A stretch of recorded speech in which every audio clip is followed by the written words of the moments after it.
खरं आपण बघितलं असाल की संपूर्ण महाराष्ट्रामध्ये ज्या पद्धतीने भारतीय जनता पार्टी असू देत किंवा शिंदे शिवसेना असू देत हे बाहेरच्या उमेदवारांना घेत आहेत. अजूनही शिवसेना संपली असं म्हणतात एकीकडे, आणि दुसरीकडे एवढी सत्ता दिल्लीपासून गल्लीपर्यंत असताना सुद्धा शिवसेनेचे अनेक उमेदवार फोडण्याचा प्रयत्न करतात, त्यांना आमिष दाखवत आहेत. तरी पण प्रामाणिक शिवसैनिक हे उद्धवजींबरोबर आहेत, महाराष्ट्राबरोबर आहेत, मराठी माणसाबरोबर आहेत. म्हणूनच आज सगळीकडे मुंबईमध्ये शिवसेनेमध्ये काही अपवाद वगळता बंडखोरी झाली नाही.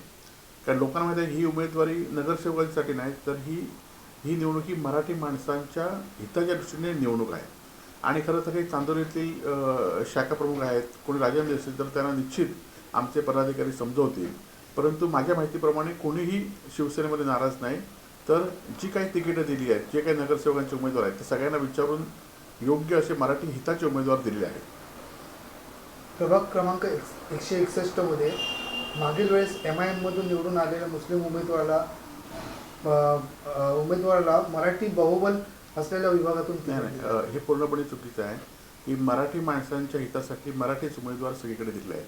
एकीकडे कृपाशंकर सिंग हे भाजपचे नेते, इथला महापौर गुजरात उत्तर भारतीय बरोबर बसवतात म्हणून मोठ्या आम्हाला डिचवून सांगतायत. आणि त्यामुळे मराठी माणसांच्या हितासाठी आम्ही सगळ्या जाती धर्माच्या लोकांना एकत्र घेऊन या ठिकाणी उमेदवार आम्ही उभे करत आहोत. आणि कृपाशंकर सिंग सारख्या ह्या उत्तर भारतीयाच्या पिल्लावळाला किंवा मुंबई महाराष्ट्रापासून वेगळी करण्याची जी भूमिका आहे त्या कृपाशंकर सिंगना आम्ही निश्चित दणका देऊन आम्ही सगळे उमेदवार या ठिकाणी निवडून आणू.